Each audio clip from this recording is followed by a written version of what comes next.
Hi friends, నమస్తే అండి. Welcome to vegetables magic. మీరు తీసుకునే బ్రేక్ఫాస్ట్ హెల్దీగాను ప్రోటీన్ రిచ్గాను తీసుకోవాలని ఉందా?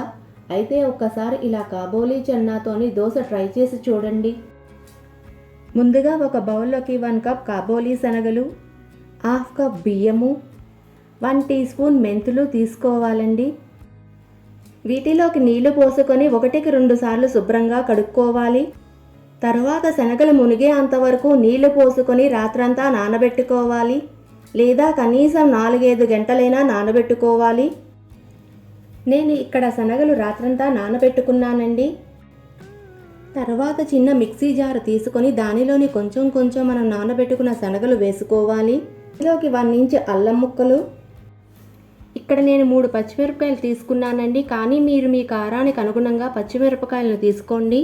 తర్వాత మిక్సీలోని కొంచెం నీళ్లు పోసుకుంటూ మెత్తగా రుబ్బుకోండి. దానిని ఒక బౌల్లోకి తీసుకోండి. ఇలా మెత్తగా రుబ్బుకున్న దోశ బ్యాటర్లోనికి మీకు రుచికి అనుగుణంగా ఉప్పు, 1 టీ స్పూన్ పసుపు వేసి బాగా కలుపుకోండి. పసుపు అన్నది పూర్తిగా ఆప్షనల్. దోశ పిండి అన్నది మన వీడియోలో చూపించిన విధంగా ఉండాలండి. తర్వాత పొయ్యి మీద తవ్వాని పెట్టుకొని బాగా వేడి చేసుకోవాలి. వేడి అయిన తర్వాత కొంచెం తీసుకొని దోశ ప్యాటర్న్ దాని మీద వేసుకొని దోశ స్ప్రెడ్ చేసుకోవాలి. స్ప్రెడ్ చేసిన దోశ మీద సన్నగా తరిగిన ఆనియన్స్, సన్నగా తరిగిన కొత్తిమీరను చల్లుకోవాలి. దోశ చుట్టూరు కానీ నూనెని కానీ నెయ్యిని కానీ మీకు ఇష్టానికి అనుగుణంగా స్ప్రెడ్ చేసుకోండి. దోశ బాగా వేగిన తర్వాత ఫ్లిప్ చేసుకోవాలి.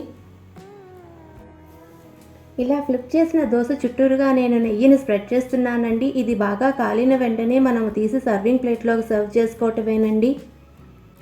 దీన్ని ఉట్టిగానైనా తినచ్చండి, లేదంటే మన ఇంట్లో ఉండే హోమ్ పికిల్స్తోనైనా తినచ్చు.